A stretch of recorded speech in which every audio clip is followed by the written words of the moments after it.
We have got some breaking news on this AT&T Time Warner lawsuit, what it could mean for future mergers. Charlie Gasparino on that. Charlie, what do you have? This is if it's successful, Neil. As we know, it's far from successful. AT&T is going to essentially challenge it. But if it is successful, here's what media bankers are telling Fox Business exclusively, that it's going to severely limit the number of buyers for Time Warner. So if Time Warner cannot merge with AT&T, it's going to severely limit the number of buyers because you essentially take out all the distributors from potentially bidding on Time Warner.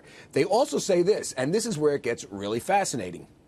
A successful DOJ action, or if AT&T walks away and says no deal, because we've established, the DOJ has established precedent, we don't want to fight it, could lead to renewed interest from 21st Century Fox in buying Time Warner. That if this deal doesn't go through, you could see our boss, this is what bankers are telling Fox Business, Rupert Murdoch, making another bid for Time Warner Corp., which is a fascinating development because, as you know, a couple of years ago, we walked away from bidding on it after initially proposing a deal. We should also point out that bankers say CBS has expressed interest in in Time Warner. And here's the interesting thing, Neil, and here's why this plays into the hands. This really does hurt Time Warner if it doesn't go through.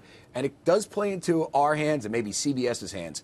Right now, bankers are telling me tech companies are showing less interest in any content that needs to be distributed through cable, that they have to deal with cable. So they don't want to buy an HBO, want to own an HBO, that they have to do negotiations with Comcast to sell the product because it needs distribution. So that takes the tech guys out of it, at least according to what bankers are telling me, and basically whittles down the potential buyers of Time Warner to just a couple players. We're on that list. CBS is on that list.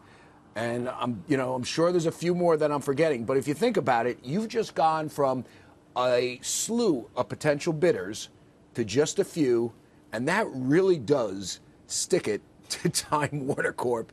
if this deal does not go through, and it does put us in an advantage if 21st Century wants to bid on this thing. Now, it's all presupposed on this DOJ lawsuit becoming, if that's successful, if somehow AT&T walks away from the deal saying they don't want to challenge it, thus you establish some precedent. We have a call out to I have a call out to 21st Century Fox. They declined comment. CBS has not gotten back to us, so maybe they don't want to bid on it anymore. But this is what's going on Wall Street.